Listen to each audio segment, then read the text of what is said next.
আমি কাল শুরু করছিলাম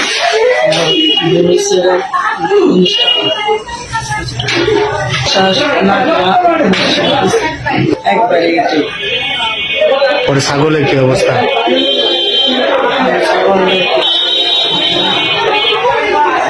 ছাগলকে এরকম করলা কেন? হ্যাঁ,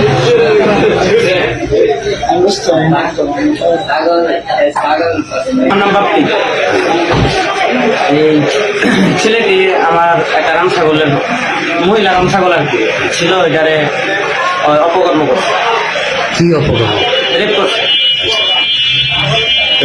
সে নিজে মুখে স্বীকার করতে দিচ্ছে এবং সে আমাদেরকে থ্রেটও দিচ্ছে। রাস্তা দিয়ে যখন যায় তখন বলে মানে অনেক কিছু করে নেবো, এগুলো আমার মুখে আনা সম্ভব না, খুব বাজেভাবে। আর বাচ্চাদেরকে পাইলে বলে যে ওদেরকে পুরো এলাম, এই করবো সেই করবো, খুব খারাপ খারাপ খারাপ কথা বলে আমার মুখে আনা সম্ভব না। আমার বাড়ি ঘর উড়াই দিব, ওই নাকি কি জানি বিএনসিসি না কি যেন করে, ওই থেকে নাকি ওর লুকায় পুলিশ আইসা ওর পক্ষ হয়ে আমার তুলে নিয়ে যাবে। এরকম ভাবে সেই রকম তাদেরকে আমরা আইনগতভাবে সর্বোচ্চ শাস্তি দেওয়ার দাবি করছি।